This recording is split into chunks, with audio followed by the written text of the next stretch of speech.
Hi, my name is Frankie Siragusa, and I'm a musician and collaborator on David's new record. Really happy to be part of this one because I've been a fan of David's for a number of years. I first learned about David through his band, the Merrymakers. They were in the process of making their bubblegum record, and there was already starting to be chatter about their band in the Jellyfish chat rooms because Andy Sturmer from Jellyfish was producing the record. I think at that point only their No Sleep Till Famous record was available. So got myself a copy of that and wore that record out. I listened to that every day for months. And then when Bubblegum came out, it was the same thing. I was just so addicted to their music. Their songwriting was amazing.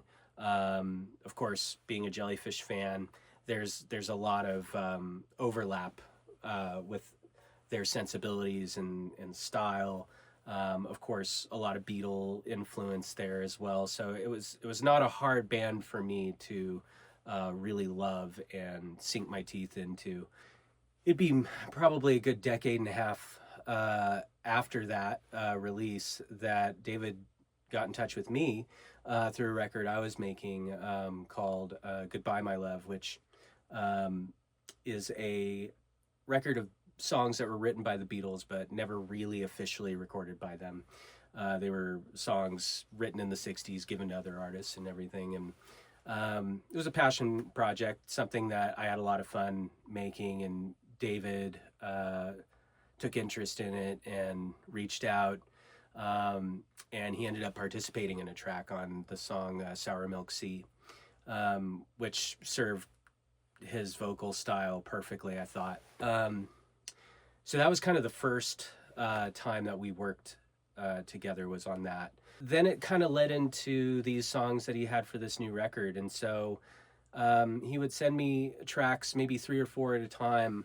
And what was really fun about working on this was that there was really just an acoustic track and a vocal for the most part. It was very early stages of the record making process that I kind of started being engaged for some ideas. So it was kind of a blank canvas. There would be talks, of course, about what kind of direction we wanted to take certain songs, but David was always really good about just sort of, hey, go for what you're feeling and be free to experiment with that.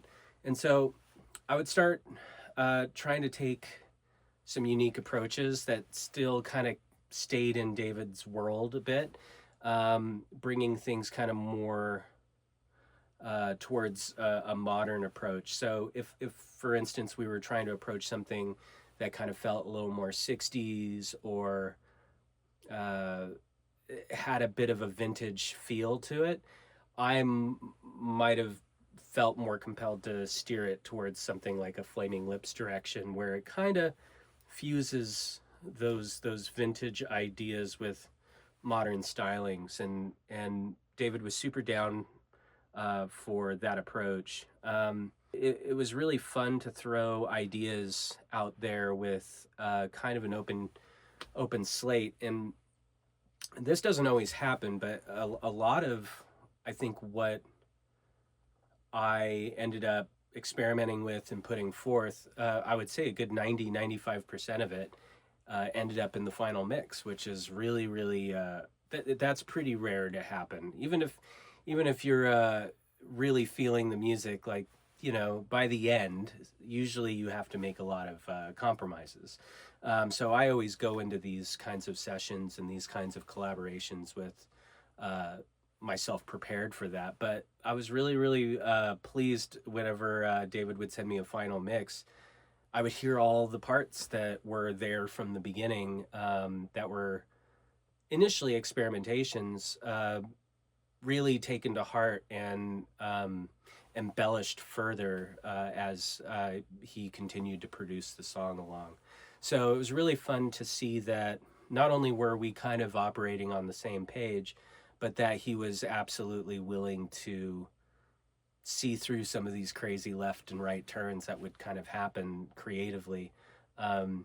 Because my approach a lot of times with these things is like, sometimes sometimes the frequency you're tuned into for inspiration will just take you off course a bit, and you got to kind of rein that in a little bit. But sometimes it's worth following that. David was really open to a lot of those things, and then I think that continued as I would get more and more songs, just as I saw that he was open to that and even excited about maybe how different things can be from initial impressions and interpretations of a track.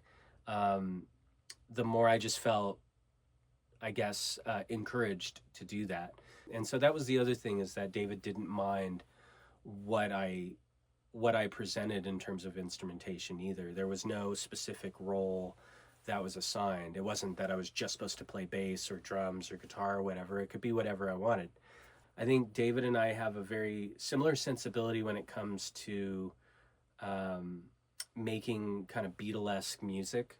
And I think that is a fun thing to try to work around as well as work with, because it's so inherently ingrained in my musical sensibilities to pick up a bass and do the McCartney thing, or, pick up the guitar and do some sort of,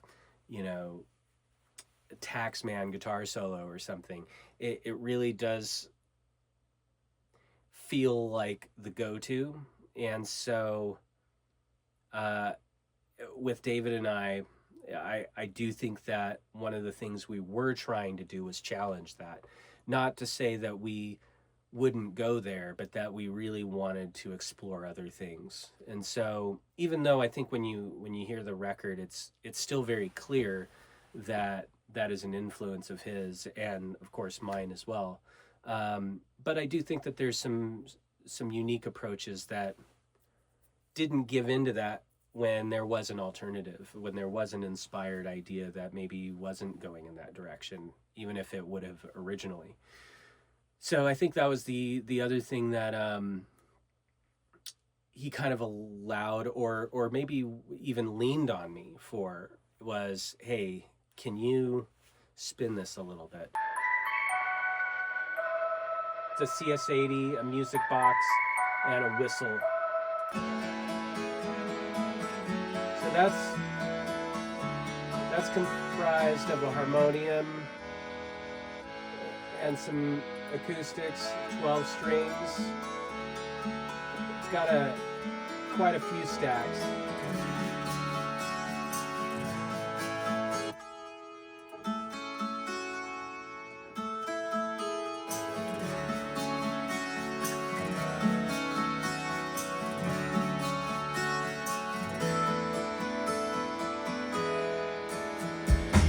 This song takes a lot more inspiration from, say, The Law's There She Goes than it does The Byrds, at least in terms of my approach of trying to modernize this a little bit. And with that came a lot of layers, and so there's no one guitar doing the heavy lifting. It's kind of a composite. We got the 12 string.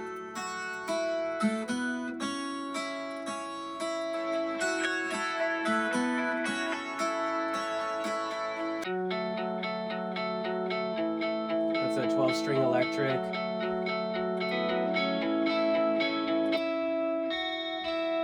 That's kind of the main lead, I guess, but they work together to create kind of a lead or a rhythm that's arpeggiated. And then you've got the 12 string added in there, the 12 string acoustic with a lot of sort of quarter note delay effects. So it's giving a lot of syncopation. And so even without a rhythm track in there, you can hear how the guitar is kind of informing a lot of the bounciness of the track.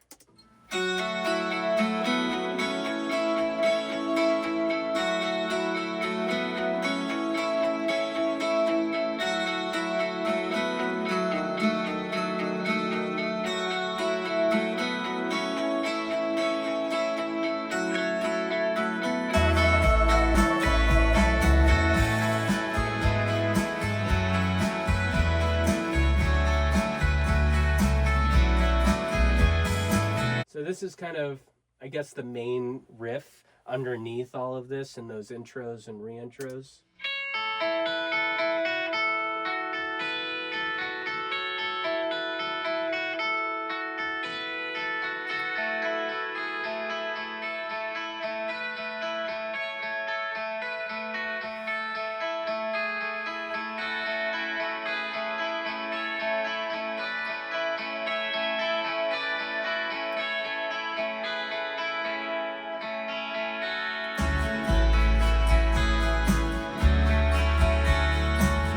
I like this little outro of the chorus line, which is just augmenting that initial hook a little bit, just going up in pitch. I also play bass on this, it looks like.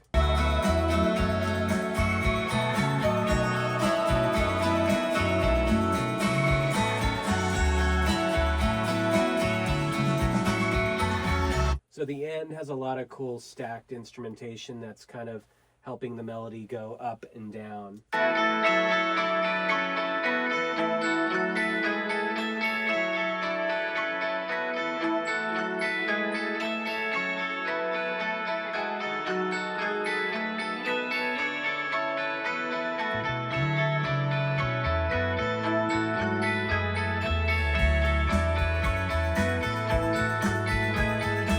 There's an outro lead.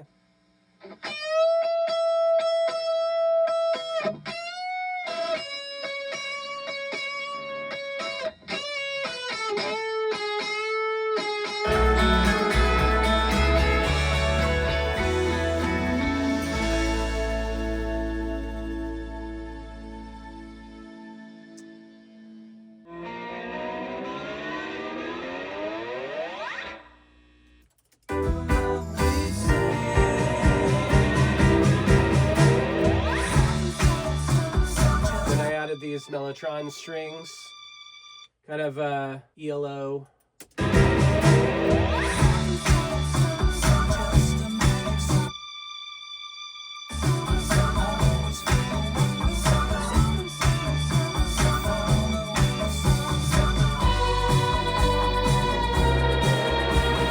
And then that note bends rather than going a half step down.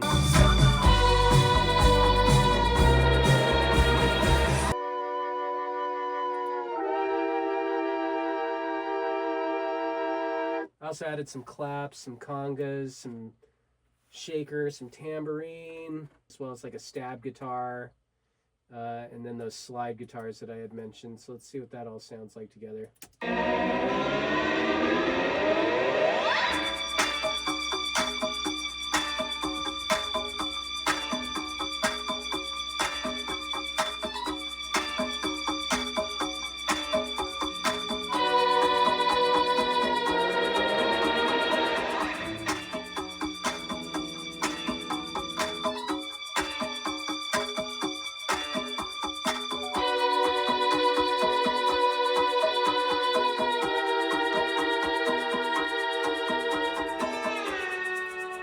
The second pre-chorus has a little more involved in it.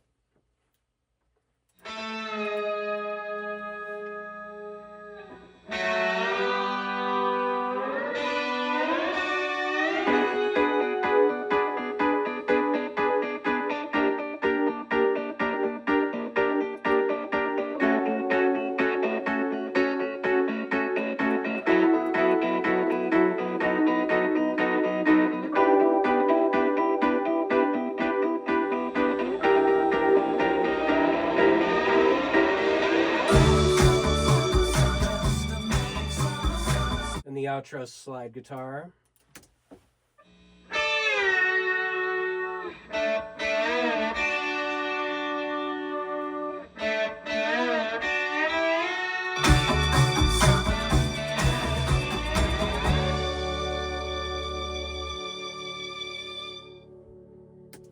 So yeah, it was really rewarding working with David on this. I can't wait for everybody to hear it. The album comes out in September.